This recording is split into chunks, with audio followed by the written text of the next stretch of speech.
السلام علیکم ورحمۃ اللہ وبرکاتہ۔ الحمدللہ والصلاة والسلام علی رسول اللہ وعلی آلہ وصحبہ ومن والاه۔ عزیز بھائیوں اور دوستوں، پیاری ماں اور بہنوں،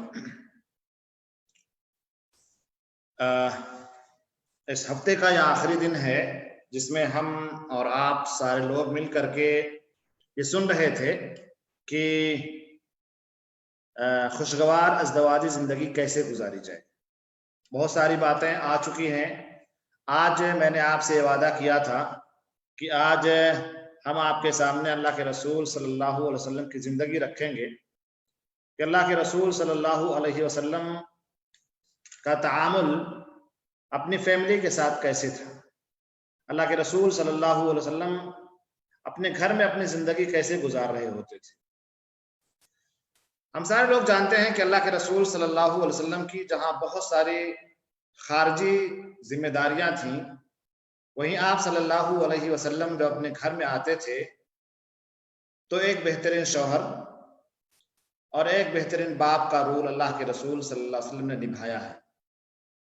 اس لیے ہمیں اور آپ کو بھی جہاں کہیں بھی ہم رہیں، جہاں کہیں بھی آپ باہر ہیں تو باہر والوں کے ساتھ ہمارے تعلقات کیسے ہونے چاہیے، ان کے ساتھ ہمارا برتاؤ کیسے ہونا چاہیے، وہ اللہ کے رسول صلی اللہ علیہ وسلم کی زندگی سے ہمیں ملتا ہے۔ اور جب ہم باہر سے اپنے گھر لوٹ کر کے آتے ہیں تو پھر گھر کے اندر بھی کیسے رہنا چاہیے اللہ کے رسول صلی اللہ علیہ وسلم نے ہمیں بتلایا ہے۔ اور اللہ کے رسول صلی اللہ علیہ وسلم کی زندگی ڈھکی اور چھپی نہیں ہوئی، بلکہ ایک کھلی کتاب ہے۔ آپ حدیثوں کو پڑھیں تو اس بات سے اندازہ ہوتا ہے کہ اللہ کے رسول صلی اللہ علیہ وسلم کی پوری زندگی کھلی کتاب ہے۔ آپ اپنے بچوں کے ساتھ کیسے رہتے تھے، اپنی بیویوں کے ساتھ کیسے رہتے تھے، ان کے ساتھ ہنسی مذاق کیسے کرتے تھے، ان کی تربیت کیسے کرتے تھے، اگر کہیں کچھ مسئلہ ہو جائے، کچھ پریشانی اندر آ جائے، مس انڈرسٹینڈنگ ہو جائے تو اس کو ختم کیسے کرتے تھے۔ آج ہمارا سماج اور معاشرہ، یا ہم یہ کہیں کہ ہماری ازدواجی زندگی جو مشکلات اور پریشانیوں میں گھری ہوئی ہے، اس کا مین وجہ یہ ہے کہ ہم نے سنت رسول صلی اللہ علیہ وسلم کو بالائے طاق رکھ دیا۔ ہم اپنے مسائل کو لوگوں سے سیکھنا چاہتے ہیں، لوگوں سے حل کروانا چاہتے ہیں۔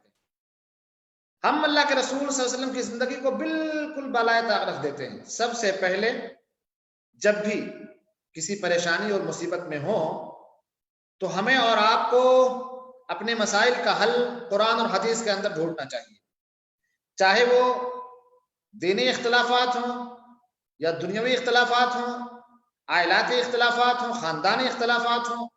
کوئی بھی اختلاف اگر جو ہو رہا ہے تو آپ کہیں مت جائیے، کسی بڑے سے بڑے متخصص کے پاس جانے کی ضرورت آپ کو نہیں ہے، کیونکہ آپ کے پاس دو ایسی چیز اور دو ایسی کتاب موجود ہے جس کے اندر سارے مسائل کا حل موجود ہے، سارے مسائل کا حل موجود ہے، قرآن اور حدیث۔ اللہ کے رسول صلی اللہ علیہ وسلم نے اس کے تعلق سے بتلایا بھی ہے کہ ترکت فیکم امرین لن تضلوا، یہاں جو لن تضلوا ہے یہ ہے کہ آپ صراط مستقیم سے بھٹک نہیں سکتے ہیں، کبھی گمراہ نہیں ہو سکتے ہیں، چاہے آپ دین کے معاملے کو لے لیں یا دنیا کے معاملے کو لے لیں۔ اب دنیاوی معاملات میں بہت ساری چیزیں ہیں، چاہے آپ تجارت کر رہے ہیں، آپ شادی بیاہ کر رہے ہیں، اللہ نہ کرے طلاق کی نوبت آ گئی، بیع و شراء ہو رہا ہے، معاملات لوگوں سے ڈیل ہو رہے ہیں، قرض کا لینا دینا ہے، کچھ بھی امانت داری کی بات ہے، صلح و مصالحت کی بات ہے، کوئی بھی مسئلہ ایسا نہیں ہے جو قرآن و حدیث کے اندر موجود نہ ہو۔ اور اللہ تبارک و تعالیٰ نے تو قرآن مجید کے اندر ارشاد فرما دیا ہے فَاسْأَلُوا أَهْلَ الذِّكْرِ إِن كُنتُمْ لَا تَعْلَمُونَ، کہ آپ اہل فن سے پتہ کرو، اہل ذکر یعنی جاننے والوں سے، ان لوگوں سے جا کر کے مراجعہ کرو جو چیز کو جانتے ہیں۔ اب آپ اگر کسی مشکلات میں پڑ گئے، کسی پریشانی میں ہیں تو آپ جائیے ان لوگوں کے پاس، تو وہ کس کے پاس جائیں گے؟ وہی جو جانتے ہیں۔ اللہ کے رسول صلی اللہ علیہ وسلم کی زندگی کیسی گزری وہ میں مختصر اور بالکل بہت مختصر کر کے میں آپ کے سامنے پیش کرنے کی کوشش کروں گا. ہمیں اور آپ کو پتا ہے کہ اللہ کے رسول صلی اللہ علیہ وسلم اپنی بیویوں سے حد درجہ محبت کرتے تھے، بہت محبت کرتے تھے. اور صحیح بخاری کی ایک روایت ہے کہ اللہ کے رسول صلی اللہ علیہ وسلم اما عائشہ رضی اللہ تعالی عنہا کی ران پر اپنا سر رکھ کر کے سو جایا کرتے تھے. یہ کوئی معیوب چیز نہیں ہے، یہ کوئی معیوب چیز نہیں، بلکہ محبت کی ایک اعلیٰ مثال ہے کہ اگر کوئی شوہر اپنی بیوی کے ران پر یا اس کے آغوش میں سر رکھ کر کے سو جاتا ہے، لیٹ جاتا ہے، تو اس کو سکون ملتا ہے، اس کو سکون ملتا ہے. اس لیے یہ سنت ہمیں اپنانی چاہیے. ایسا نہیں کہ بغل میں گئے تکیہ لگا کر کے لیٹ کے ختم ہو گیا، ایسا وہ تو کرتے ہی ہیں ہمیشہ، لیکن روٹین کبھی کبھی چینج کرنی چاہیے. بیوی کے ران پہ سر رکھ کر کے آپ لیٹ جائیں، وہ آپ کے ران پہ سر رکھ کر کے لیٹ جائے، برا نہیں ماننا چاہیے. بیوی کے آغوش میں سر رکھ کر کے سو جائیے، یہ سب ہونا چاہیے. اس سے آپ کے جو تعلقات ہیں اس کے اندر پائیداری پیدا ہوتی ہے، مضبوطی پیدا ہوتی ہے. عمر کا کوئی تقاضا نہیں. آپ یہ نہ کہیں جی نئی نئی شادی ہوتی ہے تو ٹھیک رہتا ہے، بچے ہو گئے ہیں، بڑے ہو گئے ہیں، عمر دراز ہو گئے ہیں. اللہ کے رسول صلی اللہ علیہ وسلم کی یہ بات کب کی ہے؟ 40-45 سال کے بعد کی ہے، 50 سال کے بعد کی ہے کہ اللہ کے رسول صلی اللہ علیہ وسلم عائشہ رضی اللہ تعالی عنہا کے ران پہ سر رکھ کر کے سوئے جایا کرتے تھے. یہ حدیث بخاری شریف کے اندر موجود ہے اور حدیث کا نمبر ہے 334. اس لیے یہ نسخے جو میں آج آپ کو بتا رہا ہوں اس کے اوپر عمل کریے، اور پھر اس کے بعد جو رزلٹ آپ کے سامنے آئے گا آپ بالکل پریشان ہو جائیں گے. آپ کے اندر جو چینجنگ آئے گی اور آپ کی بیوی کے اندر جو چینجنگ آئے گی اور محبت کے اندر جو ذاتی پیدا ہوگی، اس کا احساس آپ کو بھی ہوگا اور آپ کی اہلیہ کو بھی ہوگا. گھر کے اندر جو کام کاج کرنے کا مسئلہ ہوتا ہے، شاید ہم لوگوں نے یہ سوچ رکھا ہے کہ یار یہ گھر کے اندر جو کام کاج کرنے کا بیویوں کا مسئلہ ہے، آپ کرو، آپ بناؤ کھاؤ، آپ یہ سب گھر کی ذمہ داری بھائی تو میرے بس کی بات نہیں ہے. یہ میرے متھے نہ چڑھا کرو، نہ کہا کرو سب بات مجھ سے. کرنا چاہیے. کریے. کیوں؟ کوئی شیخ صاحب بول رہے ہیں، کوئی مولانا صاحب بول رہے ہیں؟ نہیں، مولانا صاحب کی بات تو قطعاً نہ مانیے، خاص طور سے بیویوں کے تعلق سے، کیونکہ لوگوں نے مشہور کر رکھا ہے کہ مولانا لوگ اپنی بیویوں کو بہت مانتے ہیں. ماننا بھی چاہیے، اس لیے کہ وہ جانتے ہیں، اس لیے کہ ان کے سامنے اللہ کے رسول صلی اللہ علیہ وسلم کی حدیث ہوتی ہے. وہ جانتے ہیں کہ بیویوں کے اوپر ظلم نہیں کرنا چاہیے، بیویوں کو مارنا پیٹنا نہیں چاہیے، بیویوں کو ستانا نہیں چاہیے. ان کے سامنے اللہ کے رسول صلی اللہ علیہ وسلم کی وہ حدیث ہوتی ہے کہ خیرکم خیرکم لأہلہ وانا خیرکم لأہلی. تم میں سب سے بہترین لوگ وہ ہیں جو اپنے اہل و عیال کے ساتھ بہترین ہوتے ہیں، ان کے تعلقات اچھے ہوتے ہیں، ان کے معاملات اچھے ہوتے ہیں. آگے اللہ کے رسول نے فرمایا اور میں تم میں سب سے زیادہ بہتر ہوں، میں تم میں سب سے زیادہ بہتر ہوں. بخاری شریف کی ایک روایت ہے، حدیث نمبر 676. سنیں کہ وہ نبی جو سید الانبیاء والمرسلین ہے، وہ نبی جو خاتم الانبیاء والمرسلین ہے، وہ نبی جب اپنے گھر میں ہوتا ہے تو اپنے گھر والوں کے ساتھ کیسے رہتا ہے. حدیث کے الفاظ ہیں کہ نبی کریم صلی اللہ علیہ وسلم گھر میں اپنی بیویوں کا ہاتھ بٹایا کرتے تھے، کام کاج ان کا کر دیا کرتے تھے. اللہ کے رسول اپنے کام کاج کر لیا کرتے تھے، لیکن ہم شوہر ہیں تو ہم بنیان تک نہیں اٹھائیں گے، ٹاول ہمارا واش روم میں ہونا چاہیے، ہم ٹاول بھی نہیں لے جائیں گے، ہم برش میں پیسٹ بھی نہیں لگائیں گے. یہ معمولی معمولی کام ہے، اس کو آپ کر لیا کریں. ہر چیز کو اپنی بیوی کے اوپر نہ چھوڑ دیا کریں اور ذرا ذرا سی بات کے لیے اس کے اوپر چڑھ نہ لیا کریں، مارا پیٹی نہ کیا کریں. یہ سب غلط حرکتیں ہیں. یہی وجہ ہے کہ فیملیوں کے اندر درار پیدا ہو جایا کرتا ہے اور مشکلات کا سامنا کرتے ہیں، اور ذرا ذرا سی بات کو لے کر کے اتنی بڑی باتیں ہو جایا کرتی ہیں کہ وہ رشتہ داروں کے اندر باتیں پہنچ جایا کرتی ہیں، اور میں کیسے ماں باپ آ جایا کرتے ہیں، بھائی آ کر کے چڑھ دوڑتا ہے، ایسے کیسے کر سکتے ہیں. سب ہر ایک کو اپنا اپنا مقام سمجھنا چاہیے. میں ان لوگوں سے یہ بڑے بڑے ادب و احترام کے ساتھ کہنا چاہوں گا کہ جو بچی کے ماں باپ ہوتے ہیں وہ کئی دفعہ ایسا ہوتا ہے کہ وہ اپنی بچی کو بڑھاوا دیتے ہیں، ذرا ذرا سی بات پہ ایکشن لینے کے لیے تیار، اس کے گھر والوں سے لڑائی جھگڑا کرنے کے لیے تیار، اپنے داماد سے لڑائی جھگڑا کرنے کے لیے تیار. یہ ساری چیزیں ایسی ہیں جس سے خاندان منتشر ہو جایا کرتے ہیں، اور کبھی بھی یہ چیز ممدوح نہیں ہے بلکہ مبغوض ہے. کوشش تو یہ ہونا چاہیے کہ آپس میں صلح و مصالحت کروائیں. اگر بچی آپ کی فون کر رہی ہے تو آپ اس سے کہیں کہ بیٹا دیکھیں وہ آپ کا گھر ہے، ہو جایا کرتا ہے ایسا. کیا ضروری ہے کہ آپ وہاں سے چلی جائیں اور دوسری جگہ ہم آپ کے چلے شادی کر دیتے ہیں؟ تو جو دوسرا شوہر آپ کے حق میں آئے گا ہو سکتا ہے کہ اس سے برا بن جائے، ہو سکتا ہے کہ اس سے برا ثابت ہو جائے، تب آپ کیا کریں گی؟ تو اس لیے جہاں ذمہ داری بچی کی بنتی ہے، بچے کی بنتی ہے، یعنی دولہا اور دلہن کی بنتی ہے کہ معاملات کو کنٹرول میں کر کے چلیں، وہی ماں باپ کی بھی ذمہ داریاں ہوتی ہیں، چاہے وہ بیٹے کی طرف سے ہو یا بیٹی کی طرف سے. سمجھانا بہت ضروری ہے کیونکہ وہ تو نوجوان خون ہے، وہ تو کچھ بھی کرنے کے لیے تیار ہو جائے گا. اس لیے شوہر کی بھی ذمہ داری ہے کہ جب گھر میں آئیں تو گھر کے کام کاج کر لیا کریں، چھوٹے موٹے کام. اور اگر آپ کام کریں گے آپ کی بیوی خود سے کہے گی نہیں نہیں آپ کیا کر رہے ہیں، آپ تو تھک کر کے آئے ہیں. اگر بیوی آپ کی بیوی ہے تو آپ کو خود ہی نہیں کام کرنے دے گی، نہیں جناب آپ کہاں، آپ تو مہمان کی طرح سے آئے ہیں، آپ تو صبح چلے جاتے ہیں شام کو چلے جاتے ہیں، کیوں گھر کا کام کرتے ہیں، یہ سب ہم لوگ کر لیں گے، یہ ہمارے ذمہ رہنے دیجیے. دیکھیں ایک نام ہوتا ہے نا، نک نیم جس کو ہم بولتے ہیں، نک نیم، شارٹ کٹ نیم، پیارا ہوتا ہے. جیسے عرب کے ہاں ایک بات یہ ہے کہ جب ان کو کنیت سے پکارا جاتا ہے تو ان کو کنیت سے آپ پکاریں تو کنیت سے پکارنا ان کے لیے زیادہ محبوب پسندیدہ ہے بجائے اس کے آپ ان کو نام سے پکاریں. جیسے ابو عبداللہ، ابو احمد، ابو خالد، ابو محمود، بجائے اس کے کہ آپ نام لیں ان کا عامر، عمیر، نہیں، آپ اگر ان کی کنیت سے پکاریں گے تو زیادہ محبوب ہے. اسی طریقے سے بچیاں جو ہوتی ہیں، جو بیویاں ہوتی ہیں، میں شروع سے کہہ کر کے چلے آ رہا ہوں، میں یوم الاحد سے یہی کہہ رہا ہوں کہ دونوں کے جذبات ایک جیسے ہوتے ہیں اور بیویوں کے جذبات کہیں زیادہ نازک ہوتے ہیں. اللہ کے رسول صلی اللہ علیہ وسلم نے ان کا خیال بھی کیا ہے مختلف موقعوں پر. تو اس لیے اگر آپ ان کو ایک نک نیم دے دیں، جیسے کہ حدیث کے اندر موجود ہے کہ بخاری شریف کی روایت ہے، حدیث نمبر 3768 کہ اللہ کے رسول صلی اللہ علیہ وسلم حضرت عائشہ کو عائش کہہ کے پکارا کرتے تھے. عائش، آپ بھی کوئی نام دے سکتے ہیں، کوئی غلط بات نہیں ہے. اللہ کے رسول نے اپنی بیوی کو عائشہ رضی اللہ تعالی عنہا کو عائش کہہ کے پکارا ہے، تو عائش. آپ بھی اس طرح سے کوئی نام دے سکتے ہیں. یہ بہت محبوب، یہ چیزیں ایسی ہیں جو محبت کو کھینچ کر کے لے آتی ہیں. آپ کہیں بھی رہیں گے آپ کی بیوی آپ کو بالکل بہت محبت کرے گی، ہمیشہ مس کرے گی، آپ کو فون کرے گی، آپ کا حال چال پوچھے گی.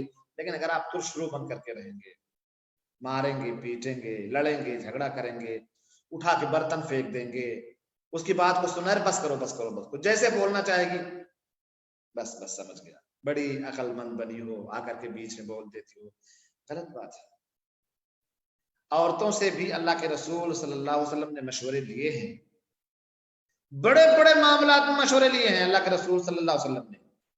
اگر ہم بھی کوئی کام کرنا چاہیں اپنے گھر میں تو ایسا نہیں کہ وہ سائڈ کرنا، چلے ٹھیک ہے آپ لوگ چلیں کھانا وانا بنائیں، ہم لوگ بھائی لوگ مل کر کے بیٹھ کر کے بات کر لے رہے ہیں. یقیناً بھائی لوگ مل کر کے بیٹھ کر کے بات کریں، لیکن وہ آپ کی بیوی جو آپ کے ساتھ ہے، اگر آپ نے اس کو اپنے اس میں شریک کر لیا مشورے میں، پتہ دل اتنا بڑا ہو جائے گا. وہ بھی سمجھے گی کہ ہاں ہمارے شوہر ہمیں بڑے قدر کرتے ہیں، اتنا بڑا کام گھر بنانے جا رہے ہیں، مجھ سے پوچھ رہے ہیں گھر کیسا ہونا چاہیے محترمہ. اچھا کارپیٹ لینے جا رہے ہیں تو وہ مجھ کو پسند کروا رہے ہیں، فوٹو بھیج رہے ہیں واٹس ایپ پہ، چوائس کریں چوائس کریں چوائس کریں. سوچے گی کہ ویلو ہے ہمارے اس گھر میں. اس لیے میں ہمیشہ کہا کرتا ہوں کہ جو بچے ہمارے گھر میں ہیں ان بچوں کی جب ہم پرورش کریں تو پرورش کرنے کا ایک انداز یہ بھی ہونا چاہیے کہ بچوں سے بھی ہم مشورے کیا کریں. کن چیزوں میں؟ وہ بچے تو اس لائق نہیں نا کہ آپ کو بہت بڑے بڑے معاملات میں مشورے دے سکیں، ایسے تو نہیں بچے. ہاں بچے یہ ہیں کہ آپ اس سے پوچھ لیں، کہ آپ پوچھیں جیسے کہ آپ اچھا بیٹا بتائیں کہ کھانا کیا بننا چاہیے. فار ایگزامپل جمعہ کے دن چھٹی ہے یا سنڈے کو چھٹی ہے تو آپ کبھی کبھی اپنے من کے کھانے نہ ٹھوک دیا کریں نا، چلو آج پیدا بنے گا، وہ آج چکن ہے. کبھی کبھی آپ بچوں سے مشورہ لیں کہ اچھا بچوں بتاؤ کہ آپ لوگ بتاؤ کہ کھانا کون سا کھانا ہے آپ لوگوں کو. اچھا چلیں، اگر بچوں نے اختلاف کر لیا تو پھر آپ ہاتھ اٹھوا لیں، ہاں بتائیں جب 5 لوگ ہیں، اگر 3 لوگ ایک طرف چلے گئے تو وہی کھانا بنا دیں. اس سے بچوں کے اندر کانفیڈنس پیدا ہوتا ہے کہ یار ہمارے ابو اور ہمارے امی تو بڑی قدر کرتے ہیں. بھائی کھانے کے تعلق سے میری مما نے مجھ سے پوچھا کہ کیا کھانا ہے، تو یہ ساری چیزیں ایسی ہوتی ہیں کہ انسان کا دل بہت بڑا ہو جاتا ہے اور وہ یہ سوچنے لگتا ہے میں تو ایسے تو نہیں ہوں نا یار، میرا ویلو اس گھر کے اندر، مجھ سے مشورے کیے جاتے ہیں. تو ہمیں اپنے بچوں کو، چاہے وہ بچے ہوں یا ہماری فیملی ہو، ہمیں کبھی بھی انہیں اگنور نہیں کرنا چاہیے، بلکہ ان سے آپ مشورے لیں، ان کی باتوں کو سنیں اور اس کے اوپر عمل بھی کریں. اللہ کے رسول صلی اللہ علیہ وسلم نے عورتوں کا ہمیشہ خیال رکھا، سفر میں بالخصوص. ہم لوگوں کے یہاں بھی یہ چیزیں ہیں کہ جب اپنے ہم بچوں کو لے کر کے کہیں سفر پہ جاتے ہیں تو خیال رکھتے ہیں پانی پینا ہے محترمہ، چائے پئیں گی، مطلب وقفے سے ہم پوچھتے رہتے ہیں کیونکہ وہ باہر جا رہی ہیں، گاڑی ڈرائیور چلا رہا ہے، شاید نہ بول سکتی ہوں، کسی وجہ سے تکلف کر رہی ہوں، یا بس میں ہیں، یا یہ سوچیں کہ یار ہمارے شوہر کہاں جائیں گے، چلو اس کو برداشت کر لیں. ہم بھی پوچھتے رہتے ہیں. اللہ کے رسول صلی اللہ علیہ وسلم ایک بار سفر میں تھے، آپ کی بیویاں بھی آپ کے ہمراہ تھیں، تو جو اونٹوں کو ہانک رہا تھا، جو اونٹ کو ہانکنے والا تھا، وہ اونٹ کو ذرا تیز ہانکنے لگا. تیز اونٹ چلتے نا، ایسے چلتے ہیں اونٹ. تو اللہ کے رسول نے اس سے کہا کہ آہستہ چلو، شیشے ٹوٹنے نہ پائیں. دیکھو عورتوں کو شیشوں سے اللہ کے رسول صلی اللہ علیہ وسلم نے تعبیر کیا، نازک ہیں، تیز نہ چلو، دشواری ہوتی ہوگی، پریشانی ہوتی ہوگی. تو اللہ کے رسول صلی اللہ علیہ وسلم نے عورتوں کو نرمی کے لیے، عورتوں کی نرمی کے لیے اللہ کے رسول نے آبگینے کا استعارہ استعمال کیا کہ جی یہ شیشے کی طرح سے نازک ہوتی ہیں، کہیں چٹک نہ جائیں، کہیں تکلیف نہ ہو جائے، کہیں تھک نہ جائیں. اس لیے اللہ کے رسول صلی اللہ علیہ وسلم نے کہا کہ آہستہ چلو، رفقا بالقواریر. یہ حدیث بخاری شریف میں کئی جگہ موجود ہے، 6149 6161 6210 6211. اور یہ ایک بات ہے، جمعہ کو ہمارے ہاں پروگرام ہوتا کہ بچوں کی تربیت رمضان کے اندر کیسے کریں. تو اس وقت ہمارے ایک مہمان آئے ہوئے تھے، ڈاکٹر عبدالرحیم صاحب، ریاض سے ہیں اور ممبئی میں مقیم ہیں. انہوں نے کہا تھا کہ صفائی کا خاص خیال رکھنا چاہیے. انہوں نے مضرات بھی بتائے تھے کہ جو لوگ اسموکنگ کرتے ہیں، چاہے وہ جینٹس ہوں یا لیڈیز ہوں، تو یہ جو اسموکنگ کر رہے ہوتے ہیں، کرتے تو یہاں اپنی ذات کے لیے ہیں، لیکن اس سے دوسروں کو بھی تکلیف ہوتی ہے. یعنی وہ بچہ جو ابھی تک اس کا وجود نہیں ہوا ہے اور ابھی ایک نطفے سے اللہ تبارک و تعالیٰ اگر اس کو پیدا کرنے والا ہے تو وہ بھی افیکٹ ہو سکتا ہے، متاثر ہو سکتا ہے، وہ بھی ناقص پیدا ہو سکتا ہے، عقل میں کمی ہو سکتی ہے، چہرہ بگڑا ہو سکتا ہے آپ کی اس تدخین کی وجہ سے. اللہ کے رسول صلی اللہ علیہ وسلم اپنی عورتوں کے لیے بہت خیال رکھتے تھے. جب آپ گھر تشریف لاتے تو پہلے مسواک کر لیا کرتے تھے تاکہ منہ کے اندر سے کوئی بو نہ آئے. جبکہ اللہ کے رسول صلی اللہ علیہ وسلم کو ان چیزوں کی تو علت نہیں تھی نا. آج تو بیڑی، سگریٹ، گٹکا، تمباکو منہ میں بھرے رہتے ہیں.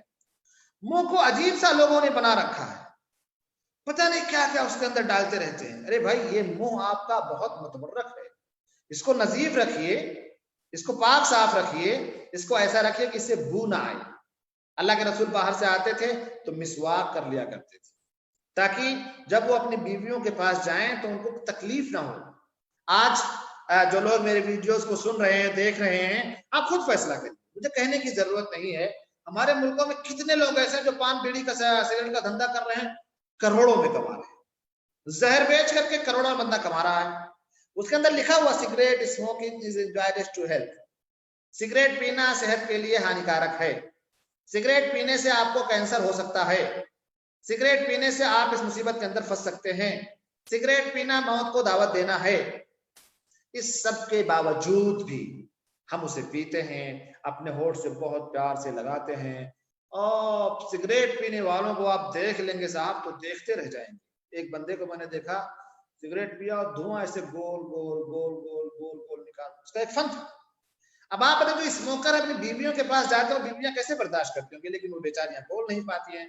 اس لیے میں ان تمام مردوں سے کہوں گا کہ آپ جب بھی جائیں یا اللہ کے رسول صلی اللہ علیہ وسلم نے پیاز اور لہسن کھا کر نماز پڑھ کے جانے سے منع کیا کہ نہ جب وہ حلال ہے، اس کے باوجود بھی اللہ کے رسول نے کہا کہ نہ جائے کر نماز پڑھنے، کہ ہمارے مصلے کے قریب نہ جائیں. تو آج ایک چیز جو حرام ہے اس کو پی کر کے ہم مسجدوں میں بھی جاتے ہیں، اپنی بیویوں کے پاس بھی جاتے ہیں. میرے بھائیوں اور دوستوں، یہ غلط بات ہے. ہمارے دسترخوانوں پر عام طور سے دیکھا جاتا ہے جتنے لوگ ہیں اتنا برتن ہے، اتنا گلاس ہے، اتنا سب کچھ ہے، اور سب اسی حساب سے چل رہا ہے. آئیے ہم آپ کو لے چلتے ہیں اللہ کے رسول صلی اللہ علیہ وسلم کے گھر میں، اور وہاں اللہ کے رسول کے دسترخوان پہ آپ کو بٹھاتے ہیں اور آپ کو بتاتے ہیں کہ صاحب دیکھیے یہ تھے اللہ کے رسول صلی اللہ علیہ وسلم، ان کا برتاؤ تھا اپنی بیویوں کے ساتھ ایسے. محبت کی علامت دیکھو کہ اللہ کے رسول اپنی بیویوں سے کس قدر محبت کرتے تھے. آج تو اگر بیوی نے کوئی گلاس لے لیا تو ہم اس سے چھوتے بھی نہیں. حضرت عائشہ رضی اللہ تعالی عنہا جہاں جس برتن میں ہونٹ لگا کر کے آپ پانی پیتی تھی نا، تو اللہ کے رسول صلی اللہ علیہ وسلم اپنا ہونٹ بھی وہی لگاتے تھے اور پانی پیتے تھے. آج تو اگر کئی اتفاق ایسا ہو جائے کہ کسی سے بیوی نے پیا ہے اور شوہر کوئی پینا ہو جائے تو گھما پھرا کر کے پیے گا کہ اس کا ہونٹ جہاں پڑا وہاں نہ پڑے. اتنی نفرت ہے. محبت کیسے پیدا ہوگی؟ ان چیزوں کو ہم نے چھوڑ دیا ہے. اللہ کے رسول صلی اللہ علیہ وسلم نے جو کام کیا ہے، اس کام سے ہمیں یہ بتلایا ہے کہ دیکھو اپنی زندگی میں اسے فالو کرنا. آپ اپنی زندگی میں فالو کر لو گے پھر کامیابی قدم بوس ہو جائے گی آپ کی. دنیا کی کوئی طاقت آپ کے بیچ میں اختلاف کروا نہیں سکتی ہے. جب دل سے دل جڑ جائیں گے، محبت جب دلی محبت ہو جائے گی تو دنیا کو کوئی طاقت آپ کو نقصان نہیں پہنچا سکتی. اس لیے ان چیزوں کو، یہ چھوٹی چھوٹی چیزیں جو میں آپ کو بتا رہا ہوں، اس کو پہلے فالو کریے پھر بڑی چیزوں کی طرف جائیے. اللہ کے رسول صلی اللہ علیہ وسلم اپنی بیویوں کا کس قدر خیال رکھتے تھے، کس قدر خیال رکھتے تھے کہ صحیح مسلم کے اندر روایت موجود ہے کہ ایک مرتبہ عید کے دن نبی کریم صلی اللہ علیہ وسلم نے، وہاں پہ ایسا ہوا کہ حبشی جو لوگ تھے وہ کچھ کھیل کود کیا کرتے تھے، اور مسجد نبوی کے اندر وہ لوگ یہ کرتب دکھا رہے تھے. تو حضرت عائشہ رضی اللہ تعالی عنہا نے خواہش ظاہر کی کہ ہم بھی دیکھیں گے. آج اگر کوئی عورت خواہش ظاہر کر دے کہ میں یہ کھیل دیکھنا چاہتا ہوں، مباح، یہ نہیں کہ سنیما چلو دکھاؤ. آج کل ہم سے کوئی جائز اور مباح مطالبے ہوتے ہیں تو ہم اسے پورا کرنے میں تھوڑی سی سکپکاہٹ کرتے ہیں. اور اہلیہ محترمہ اگر کر دیں وہ عید کا میلہ دیکھنے چلنا ہے بھائی، ہاں چلنا ہے، کیوں نہیں چلنا ہے. اچھا وہ فلم آ رہی ہے اور ٹکٹ بک کر لیں، آپ چلنا ہے پہلا شو دیکھنا؟ ہاں بالکل دیکھنا، چلیں گے. عزت کا ہم لوگوں نے جنازہ نکال دیا. دیوسیت ہمارے اندر آ چکی. مباح کام کرنے کے لیے ہمارے پاس وقت نہیں ہے، ٹائم نہیں ہے، پیسے نہیں ہے. حرام خوری کے لیے اور حرام کام کرنے کے لیے ہمارے پاس ٹائم بھی ہے، وقت بھی ہے، اور اپنے اسلام کو بدنام بھی کرنا ہے. آئیے دیکھتے ہیں کہ اللہ کے رسول صلی اللہ علیہ وسلم نے اما عائشہ رضی اللہ تعالی عنہا کا دل کیسے بہلایا. عید کا دن ہے، انہوں نے خواہش ظاہر کی کہ میں یہ کھیل دیکھنا چاہتی ہوں. تو آپ صلی اللہ علیہ وسلم نے اپنے جسم مبارک کے پردے کی اوٹ سے حبشیوں کے کرتب دکھائے. آپ کھڑے ہو گئی ہوں اور پیچھے سے حضرت عائشہ رضی اللہ تعالی عنہا نے اپنا یہاں گردن پہ اپنا رکھ کر کے اور آپ نے باقاعدہ مکمل طور سے کھیل دیکھے. آج کھیل تو چھوڑ دیجیے، آج تو محترمہ ہیں تو سیریل میں بزی ہیں، شوہر محترم ہیں تو آئی پی ایل میں بزی ہیں، 2020 دیکھ رہے ہیں، نہ ان کو ان سے مطلب ہے، نہ ان کو ان سے مطلب ہے. اور ارے یہ ایڈوانس اتنے زیادہ ہو گئے ہیں کہ اس کی وجہ سے تاکہ ایک دوسرے کو ڈسٹرب نہ کریں تو ٹی وی لگا رکھی ہے. ایک پہ شوہر محترم دیکھ رہے ہیں، ایک پہ بیوی دیکھ رہی ہے کہ بھائی آپ اپنا سیریل دیکھو، ہم اپنے پروگرام دیکھیں. واہ کیا زمانہ آ گیا بھائی. اور ایسے ایسے سیریل جنہیں بیٹھ کر کے سب لوگ دیکھتے ہیں. بہن بھی بیٹھی ہے، بیٹی بھی بیٹھی ہے، ماں بھی بیٹھی ہے، پھوپھی بھی بیٹھی ہے، خالہ بھی بیٹھی ہیں، ابو بیٹھے ہیں، بابا بھی بیٹھے ہیں، نانا بھی بیٹھے ہیں، ماں، سارا پوری فیملی بیٹھی ہوئی ہے. سب دیکھ کر کے پوریاں تصویریں، ایسی باتیں، ایسی میوزکیں، ایسے گانے جن کو ایک عام انسان سننا نہ پسند کرے. آج ہم لوگوں نے اپنی عزت کا جنازہ نکال لیا اور ایک ساتھ بیٹھ کر کے سب ہوتے ہیں. کیسے گھر میں برکت آئے گی؟ نہیں آئے گی. گھر میں برکت لانے کے لیے ضروری ہے کہ ان چیزوں کو آپ ہٹائیں. میوزک، یہ ساری چیز کیا ہے؟ شیطانی کھیل ہیں. اس لیے ہمیں ان چیزوں کو ہٹانا چاہیے. اور ایک چیز جو بہت عام ہے، ہمارے یہاں کی بیویاں ہماری کھانا بناتی ہیں، ہمارے لیے انتظام کرتی ہیں، ناشتہ، لنچ، ڈنر، یہ سب وہ انتظام کرتی ہیں. اور کئی دفعہ وہی اپنی چوائس بھی کرتی ہیں، بتاتی ہیں کہ یہ لے آئیے گا، یہ لے آئیے گا، لے آئیے گا. ٹھیک ہے، کئی دفعہ ایسا ہو جاتا ہے کھانے میں کچھ مسئلہ ایسا ہو گیا کہ آپ کو پسند نہیں ہے شوہر محترم کو. تو پسند نہ ہونے کا مطلب یہ نہیں ہوتا کہ پلیٹ پھینک دیا جائے، قطعانے مطلب نہیں ہوتا ہے. اگر آپ کو کوئی چیز پسند نہیں ہے تو دوسری چیز آپ سے بنا لیجیے، اپنی محترمہ سے کبھی بنا لائیں. یہ مطلب نہیں ہوتا ہے کہ آپ نے دسترخوان پہ بیٹھے ہیں اور جو چیز دسترخوان پہ موجود ہے آپ کو پسند نہیں ہے تو آپ وہاں سے اٹھ کر کے بھاگ جائیں گے، اول فول پکنے لگیں گے، لان تان کرنے لگیں گے، گالی گلوچ کرنے لگیں گے کہ جب تجھے پتا تھا کہ یہ مجھے نہیں پسند کیوں تو نے بنا کر کے لائی، عقل نہیں، گھوڑی کہیں کی. اس طرح کی باتیں لوگ کر دیتے ہیں. آئیے چلتے ہیں اللہ کے رسول صلی اللہ علیہ وسلم کے دربار میں اور دیکھتے ہیں کہ اللہ کے رسول صلی اللہ علیہ وسلم نے کبھی ایسا کیا ہے اپنی زندگی میں کہ نہیں کیا. اگر کیا ہے تو شوہر محترم آپ بھی کر لیجیے، اور اگر نہیں کیا ہے تو ایک امتی ہونے کے ناطے آپ ایسا نہ کریے، کیونکہ اللہ تبارک و تعالیٰ نے ہمیں کہہ دیا وَلَقَدْ كَانَ لَكُمْ فِي رَسُولِ اللَّهِ أُسْوَةٌ حَسَنَةٌ، بہترین آئیڈیل ہمارے لیے اللہ کے رسول صلی اللہ علیہ وسلم کی زندگی میں ہے. آئیے دیکھتے ہیں کہ اللہ کے رسول نے کیا کیا. یہ حدیث صحیح مسلم کے اندر موجود ہے، سنن ابن ماجہ کے اندر موجود ہے کہ اللہ کے رسول صلی اللہ علیہ وسلم نے نہیں، یہ حدیث صحیح مسلم کے اندر موجود، حدیث نمبر 5380 تقریباً. اور یہ ہے کہ اللہ کے رسول صلی اللہ علیہ وسلم نے کھانے میں کبھی بھی عیب نہیں لگایا، کبھی بھی عیب نہیں لگایا، کبھی بھی عیب نہیں لگایا، بلکہ جو کچھ میسر ہوا اس کو کھا لیا، جو کچھ میسر رہا کھا لیا. ایک بار اللہ کے رسول صلی اللہ علیہ وسلم نے اپنی بیویوں سے کہا کہ بھئی کچھ سالن والن ہو تو لائیے، کھایا جائے. تو یہ آواز آئی یا جواب آیا کہ نہیں سالن تو نہیں ہے، سرکہ ہے. تصور کیجئے کہ اللہ کے رسول ہیں، اتنی بڑی ذات اور شخصیت ہے، اور وہ کہہ رہے ہیں کہ گھر میں کچھ سالن والن ہے. آج ہمارے گھر میں مہینوں نہیں، 2 مہینے، 3 مہینے کا سامان فریج ہوتا ہے، رکھا رہتا ہے. اللہ کی نعمت ہے، میں نہیں کہتا ہوں کہ نہیں کرنا چاہیے، لیکن اللہ کے رسول صلی اللہ علیہ وسلم کی ذات ہمیں سامنے رکھ کر کے سوچنا چاہیے کہ آج بھی ہمارے سماج اور معاشرے میں ایسے لوگ ہیں جو ایک وقت کا کھاتے ہیں تو ان کے سامنے دوسرے وقت کا کھانا نہیں ہوتا ہے. تو ہمیں اپنے بارے میں سوچنے کے ساتھ ساتھ ان کے بارے میں بھی سوچنا چاہیے کہ ہمارا پڑوسی ہے، چاہے وہ مسلم ہو یا نان مسلم ہو، اس کے بارے میں سوچنا چاہیے کہ کیسے ہم پیٹ بھر کے سو جاتے ہیں اور ہمارے پڑوسی ہوتے کہ بھوکے سوئے رہتے ہیں. پھر میں کہیے رہا تھا کہ اللہ کے رسول صلی اللہ علیہ وسلم نے اپنی اہلیہ سے کہا کہ کچھ سالن والن ہے، تو کہنے لگی نہیں ہے. تو سرکہ ہے، تو اللہ کے رسول کا کھانا کہنا کیا بہترین سالن ہے سرکہ، کیا بہترین سالن ہے سرکہ. یہ دیکھو یہ بات ہوتی ہے. ایک شوہر جو آئیڈیل اور مثالی شوہر ہوتا ہے، اپنی بیوی کے ہاتھوں سے پیش کیا ہوا کوئی بھی چیز اس کی تعریف کرتا ہے. گھر میں کچھ نہیں ہے، چٹنی پیس لائیے، چٹنی پیس کر کے لائیے، کیا بہترین چٹنی محترمہ آپ نے پیسی. آپ کے ہاتھ میں اللہ تعالیٰ نے کیا رکھ دیا ہے، جو چھو لیتے ہیں بالکل ذائقہ دار اور لذیذ اور ٹیسٹی ہو جائے گا. اوہ دل یہ چاہتا ہے کہ میں اس ہاتھ کو چھوڑ لوں. پتہ ہے محبت اعلیٰ معیار.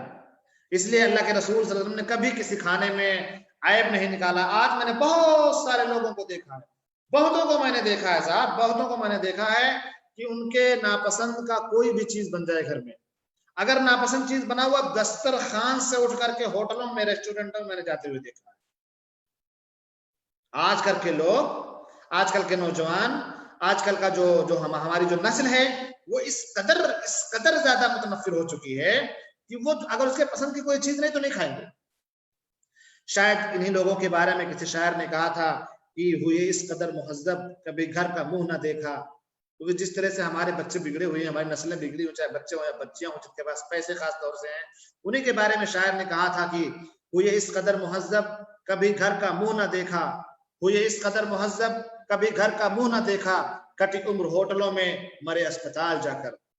گھر میں جو چیز مہیا اس کو کھائیے، کیونکہ گھر میں بنا ہوا چیز صحی ہوتا ہے، ہیلدی ہوتا ہے. اور جو ماں باپ آپ کے لیے کھانا بناتے ہیں آپ کے صحت کو سامنے رکھتے ہوئے بناتے ہیں.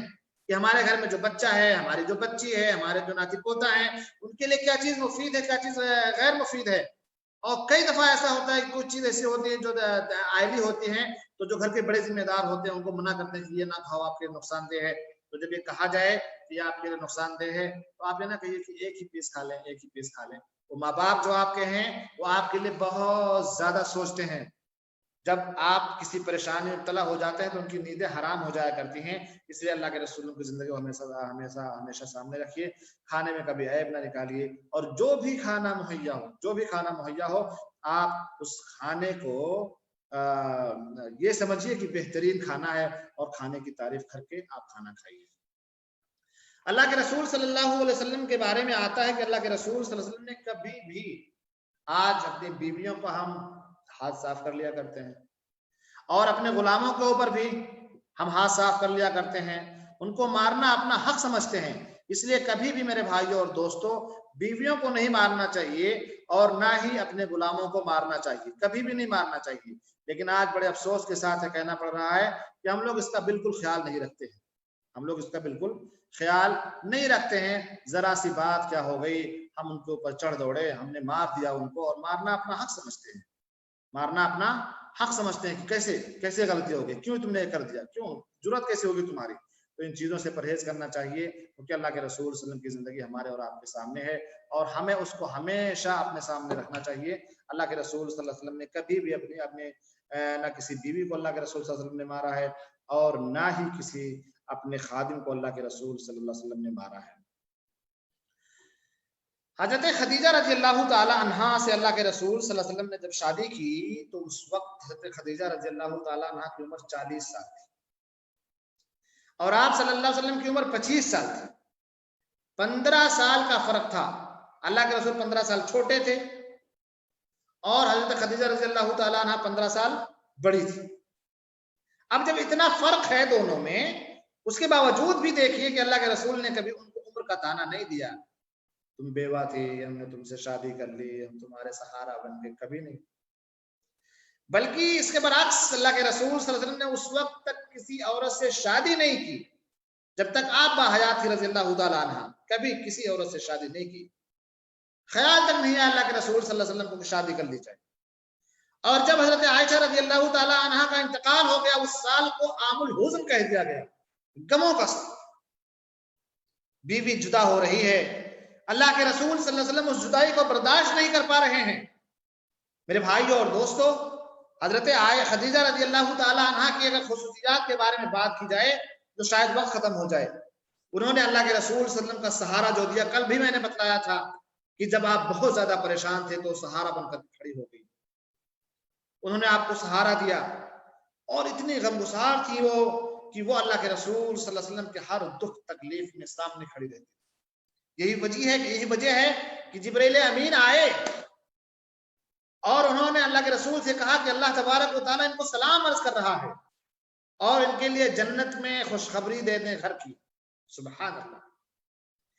کیونکہ اس بیوی نے اللہ کے نبی کو جو آرام پہنچایا، اس آرام کا بدلہ یہ ہو رہا ہے کہ اللہ تبارک و تعالیٰ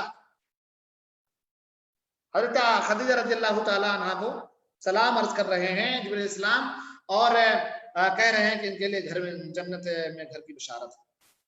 میرے بھائیوں اور دوستوں، یہی نہیں بلکہ جب وہ وفات پا گئی تو ان کے وفات کے بعد اللہ کے رسول صلی اللہ علیہ وسلم ان کی سہیلیوں کا خیال رکھتے تھے. سوچئے، ان کی سہیلیوں کا خیال رکھتے تھے، ان کے ساتھ حسن سلوک فرماتے تھے، اور ان کے لیے تحفے تحائف بھی بھجوایا کرتے تھے. ایک بڑی بات ہے، یہ ایک بڑی بات ہے.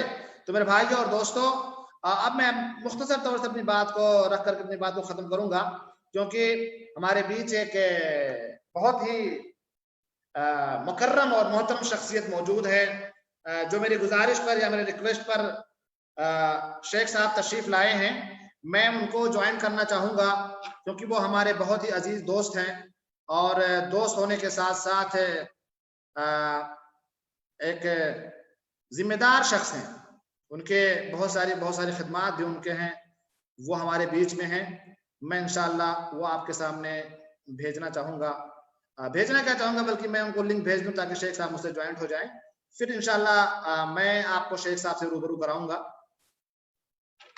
تو میں کہہ رہا تھا میرے بھائی اور دوستوں کہ اللہ کے رسول صلی اللہ علیہ وسلم نے حضرت خدیجہ رضی اللہ تعالی عنہا کی موجودگی میں جبکہ آپ سے بڑی تھی آپ نے کبھی بھی شادی کا سوچا بھی نہیں، اور ان کی عزت اس قدر کرتے تھے کہ ان کے انتقال کے بعد بھی اللہ کے رسول صلی اللہ علیہ وسلم نے ان کی سہیلیوں کو تحفے تحائف بھجوائے اور ان کی عزت کی ہے۔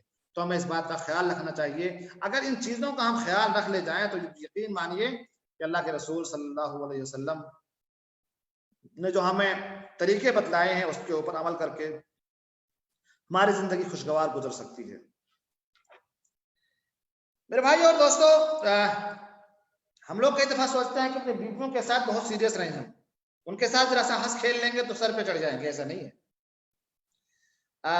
سنن ابی داؤد کے اندر یہ حدیث موجود ہے اور علامہ البانی رحمہ اللہ نے اس حدیث کو صحیح قرار دیا ہے کہ اللہ کے رسول صلی اللہ علیہ وسلم اپنی بیویوں کے ساتھ ہنسی مذاق کیا کرتے تھے، اور آپ جب سفر کرتے تھے نا تو اپنی بیویوں کو اپنے ساتھ لے جایا کرتے تھے، قرآن اندازی کرتے تھے، جس کا نام نکلتا تھا اس کو اپنے ساتھ لے جایا کرتے تھے۔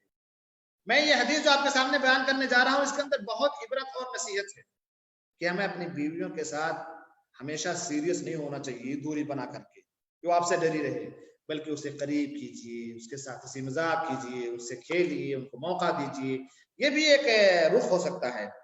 تو میں کہہ رہا تھا کہ اللہ کے رسول صلی اللہ علیہ وسلم ایک بار کسی سفر میں گئے ہوئے تھے اور آپ وہاں سے لوٹ رہے تھے، تو کسی وادی سے گزر ہو رہا تھا، تو اللہ کے رسول نے صحابہ کرام سے کہا جی ذرا تم لوگ آگے چلو، تو وہ لوگ آگے چلے گئے، اللہ کے رسول صلی اللہ علیہ وسلم کا حکم تھا۔ اس کے بعد عائشہ سے کہا کہ عائشہ ایسا ہے کہ چلو دوڑ لگاتے ہیں۔ اوہو کیا زندگی تھی، کیا دور تھا، کیا رفاقت تھی اللہ کے رسول صلی اللہ علیہ وسلم کی کہ وہ اپنی بیوی سے کہہ رہے ہیں کہ چلو دوڑ لگاتے ہیں۔ حضرت عائشہ نے کہا چلیں ٹھیک ہے، منظور ہے مجھے، آپ کہہ رہے ہیں تو لگا لیتے ہیں۔ یہ ان دنوں کی بات ہے جب حضرت عائشہ رضی اللہ تعالیٰ عنہا دبلی پتلی تھیں، تو دوڑ لگایا گیا۔ اب جب دوڑ لگایا گیا تو حضرت عائشہ رضی اللہ تعالیٰ عنہ جیت گئی، دبلی پتلی تھی، تیز بھاگتی ہوئی چلی گئی، جیت گئی۔ ظاہر سی بات ہے جو بھی جیتے گا خوشی ہوگی۔ آج کل آپ لوگ اپنے گھر میں لوڈو کھیلتے ہوں گے اور بیٹھ کر کے اگر بیٹا بھی ہے، بیٹی بھی ہے، ماں بھی ہے، باپ بھی ہے، سب بیٹھے تھے، جو بھی جیتے گا اس سے خوشی ہوتی ہے، ونر اور پتہ نہیں کیا، وکٹری جو لوگ بھی کہتے ہیں، یا اگر کوئی ہار کا تو لوزر بولتے ہیں، خوشی کی بات ہے بھائی۔ تو حضرت عائشہ رضی اللہ تعالیٰ عنہ جیت گئی۔ اب جیتنے کے بعد اللہ کے رسول نے کہا ٹھیک ہے بھائی آپ کا موقع ہے، آپ جیت گئے ہیں، خوش ہو لیں۔ کچھ دنوں کے بعد اللہ کے رسول صلی اللہ علیہ وسلم کا گزر پھر کسی ایک وادی سے ہوا، لوٹ رہے تھے، تو پھر اللہ کے رسول صلی اللہ علیہ وسلم سے آگے چلے جاؤ، تو آگے چلے گئے۔ تو اب ان دنوں حضرت عائشہ رضی اللہ تعالیٰ عنہ ہی ساتھ میں تھی، تو پھر دوڑ لگایا گیا۔ اب تھوڑا وقت گزرا اور تھوڑا بدن بھاری ہو گیا، گوشت آ گئے، تو اس بار جب دوڑ لگایا گیا تو اللہ کے رسول صلی اللہ علیہ وسلم جیت گئے۔ ہوتا نا چانس، آپ کا چانس ہے، میرا چانس ہے۔ تو اس بار جو ہے اللہ کے رسول صلی اللہ علیہ وسلم جیت گئے، تو آپ نے فرمایا ہادھی بتل کا، یہ اس کا بدلہ ہے محترمہ۔ تو جب بھی کوئی جیتتا ہے اسے خوشی ہوتی ہے، تو اس لیے ہمیں اور آپ کو ان چیزوں کا خیال رکھنا چاہیے۔ پہلے حدیث میں نے آپ کے سامنے بیان فرمائی تھی کہ اللہ کے رسول صلی اللہ علیہ وسلم ان کے ران پہ سر رکھ کر کے سو گئے۔ آج دوسری حدیث یہ ہے، کوئی بخاری شریف کے اندر موجود ہے، اور موجود ہے کہ اللہ کے رسول صلی اللہ علیہ وسلم کی جب روح پرواز ہوئی، جب اللہ کے رسول کی روح پرواز ہوئی، دنیا چھوڑ کر کے چلی گئی، تب اللہ کے رسول صلی اللہ علیہ وسلم اپنا سر جو ہے حضرت عائشہ رضی اللہ تعالیٰ عنہ کی گود میں رکھے ہوئے تھے۔ سوچیے آج ہم ہیں کہ اپنی بیویوں سے بہت دور رہتے ہیں، تو اور یہ بھی جانتے ہیں، ہم سارے لوگ جانتے ہیں کہ بیوی بچوں کے اوپر خرچ کرنا کیا ہے، باعث اجر و ثواب ہے، اور وہ ہماری کفالت میں ہے، اور وہ آپ دیکھیں وہ ذمہ داری یہ ہے کہ نفع کے ذمہ دار آپ ہیں، تو آپ اپنے مال میں سے جو زکوٰۃ نکلتا ہے وہ ان کے اوپر خرچ نہیں کریں گے، بلکہ آپ اپنے راس المال میں سے جو آپ کے جیب کا پیسہ ہے اس میں سے خرچ کریں گے۔ اور ایک بات میں آپ کو بتاؤں کہ آپ لوگ جتنے لوگ مجھے دیکھ رہے ہیں یا یہ میری ویڈیو بات تک دیکھیں گے، آپ لوگ صحیح بتائیے گا، اپنے دل میں اپنے آپ سے پوچھیے گا کہ کیا کبھی آپ نے اپنی بیوی کو لقمہ کھلایا اپنے ہاتھ سے؟ منہ چڑھی ہو جائے گی، بات نہیں سنے گی. کیا شیخ صاحب آپ بھی ایسی ایسی باتیں کہہ دیا کرتے ہیں. بیوی کو کوئی لقمہ کھلاتا ہے؟ ہاں، بیوی کو لقمہ کھلانا چاہیے. بخاری شریف کی روایت ہے کہ بیوی کے منہ میں کھانے کا لقمہ ڈالنا بھی باعث ثواب ہے، اجر ہے، اور یہ اجر بآسانی آپ کما سکتے ہیں. گھر میں ہیں، بیٹھے ہیں، کھانا کھا رہے ہیں. دیکھیں ہم لوگ اتنے بڑے بڑے ہو گئے نا، آپ بھی ماشاءاللہ گھر جاتے ہوں گے تو آپ کوشش کرتے ہوں گے کہ اپنی امی کے ہاتھ سے لقمہ کھا لیں. بڑا ہو جاتا ہے بندہ پھر بھی اپنی ماں کے سامنے تو بیٹا ہی بیٹا ہوتا ہے نا. ہماری یہ خواہش ہوتی ہے کہ اپنی ماں کے ہاتھ سے لقمہ کھا لیا جائے. ایک بیوی جو ہے آپ کے دسترخوان پہ بیٹھے اپنے ہاتھ سے لقمہ کھلا کے دیکھیے کسی دن. بیوی کے منہ میں لقمہ ڈالنا یہ باعث ثواب کام ہے، باعث اجر ہے. تو ہمیں اس بات کا بھی خیال رکھنا چاہیے کہ ہمیں اپنی بیویوں کے جذبات کا، میں شروع سے ہی کہتے چلا آ رہا ہوں کہ بیویوں کے جذبات کی قدر کیجیے. شاید ہمارے عزیز دوست آ چکے ہیں، میں ذرا ان کا مائک کھول دوں. دکتر وسیم المحمدی حفظ اللہ. میں اپنی بات کو یہیں پہ ختم کرتا ہوں، اور ہمارے شیخ صاحب چونکہ تشریف لا چکے ہیں اس لیے میں ان کا مائک کھولنا چاہوں گا. اور میرے لیے بڑی شرف کی بات ہے، ہمارے کلاس میں جتنے بھی لوگ آئے ان کے لیے بھی شرف کی بات ہے کہ ہمارے بیچ ایک بہت ہی مشہور و معروف شخصیت ڈاکٹر وسیم المحمدی موجود ہیں. میں ان کا مائک کھولنا چاہوں گا. دکتر ہمارے پاس 17 منٹ باقی ہے. اسی 17 منٹ میں آپ ہمارے ناظرین کو کچھ نصیحتیں کریں گے، اور یہ ٹاپک چونکہ چل رہا ہے فیملی ریلیشن شپ کا، جیسا کہ میں نے میسج کیا تھا، شاید میسج آپ کو پہنچا ہوگا. تو اس کے تعلق سے کچھ نصیحتیں کریں کہ آج کل جو لوگ ہیں ذرا سی بات کو لے کر کے بہت بڑی بات بنا دیا کرتے ہیں، اور بات یہاں تک پہنچتی ہے کہ طلاق تک ہو جایا کرتی ہے. تو ان کو نصیحت کریں، اور یہ آخری دن ہے اور میرے لیے شرف کی بات ہے کہ آپ تشریف لائیں. اللہ تعالیٰ کو جزائے خیر دے. بارک اللہ فیکم. بسم الله الرحمن الرحيم. الحمد لله رب العالمين، والصلاة والسلام على رسول الأمين وعلى آله وصحبه أجمعين ومن تبعهم بإحسان يوم الدين وبعد. میرے لیے بڑے شرف اور سعادت کی بات ہے کہ آپ نے اس مجلس میں مجھ کو مدعو کیا ہے، اور بڑی خوشی کی بات ہے کہ آپ یہ اتنا خوبصورت پروگرام چلا رہے ہیں. حقیقت میں اس طرح کے پروگرام چلانا یہ بہت ہی وقت کی ضرورت ہے اور بہت ہی مطلوب چیز ہے. اور عموماً جو لوگ شریعت کو یہ سمجھتے ہیں کہ یہ شریعت صرف جو ہے مختلف قسم کے بدنی عبادات کا نام ہے یا صرف اوامر و نواہی کا نام ہے، ان کو یہ بتلانا ضروری ہے اس طرح کے پروگرام سے کہ یہ شریعت کتنی خوشگوار، کتنی مبارک، کتنی پیاری ہے، اور کس طرح زندگی کے ہر شعبے پر محیط اور ہر گوشے کو شامل ہے. حقیقت یہ ہے کہ میں آپ کی باتیں سن رہا تھا. ماشاءاللہ آپ نے اتنی خوبصورت باتیں کی ہیں اور اتنی اچھی باتیں کر رہے تھے. میری خواہش تھی کہ آپ کی باتیں جاری رہیں اور میں اس سے مستفید ہوتا رہوں.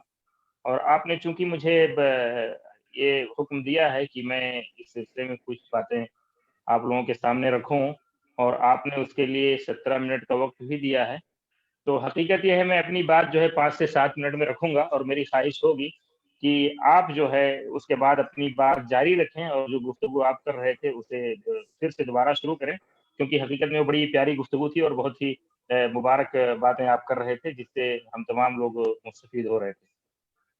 دیکھیے، آپ صلی اللہ علیہ وسلم کی سیرت کا جو آپ نے ذکر کیا، جو بھی آدمی آپ صلی اللہ علیہ وسلم کی سیرت پڑھتا ہے وہ دیکھتا ہے کہ آپ صلی اللہ علیہ وسلم کس طرح ازواج مطہرات سے اپنے تعلقات قائم کیے ہوئے تھے اور کس طرح آپ ان کے ساتھ رہتے تھے.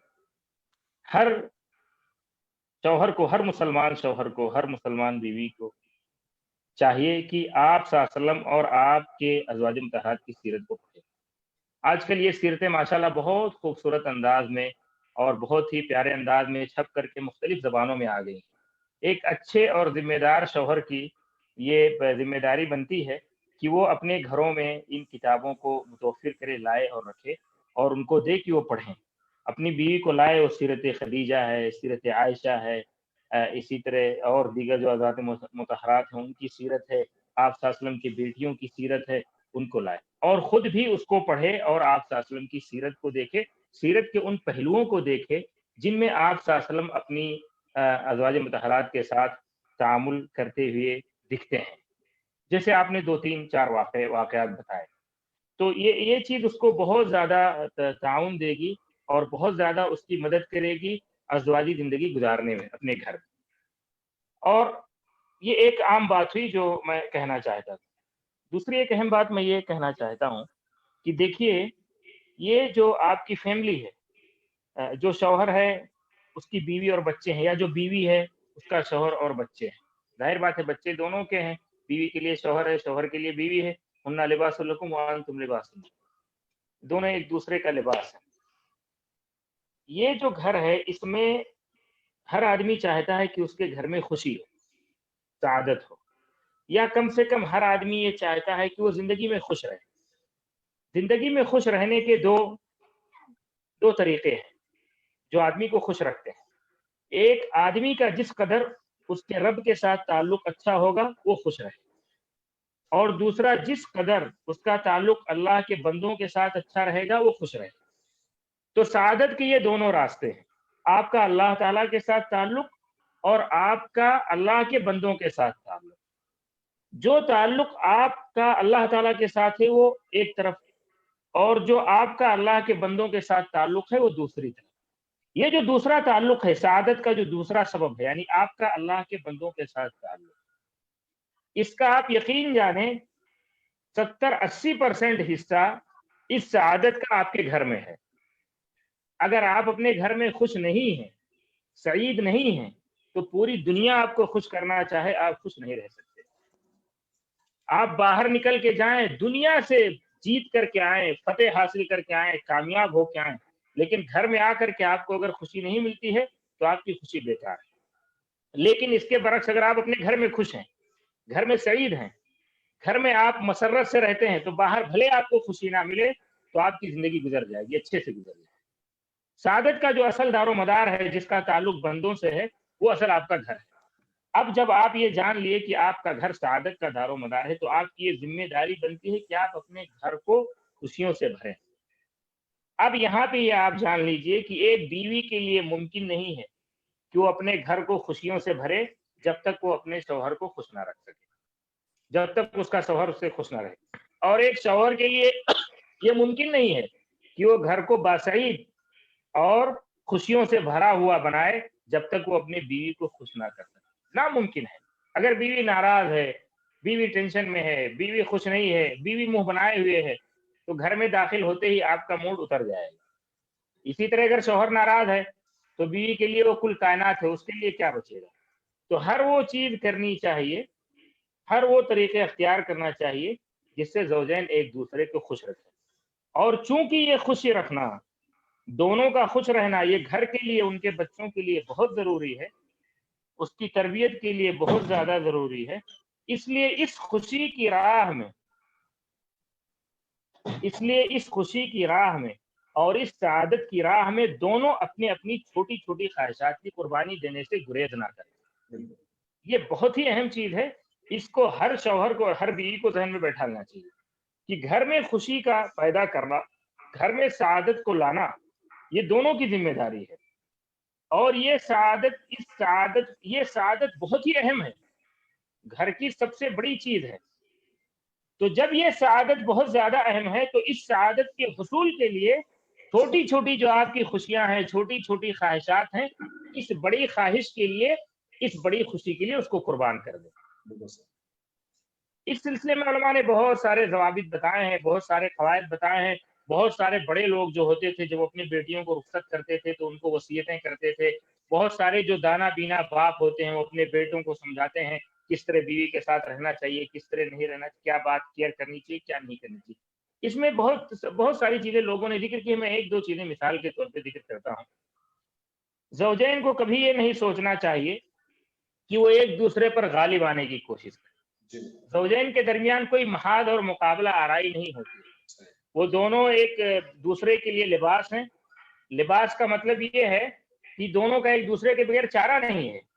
وہ اس کے عیوب کو ڈھکتا ہے اور وہ اس کو فحش اور منکرات اور برائی سے بچاتی ہے. وہ اس کی حفاظت کرتا ہے، یہ اس کی حفاظت کرتی ہے. وہ اس کے لیے رزق کا انتظام کرتا ہے، دوڑتا بھاگتا ہے، تھکتا ہے، اس کے لیے خوشیوں کو باہر سے سمیٹ کے گھر میں لاتا ہے، اور یہ اس کو اس کے عزت و آبرو کی حفاظت کرتی ہے. بچے دونوں ایک دوسرے کے لباس ہیں.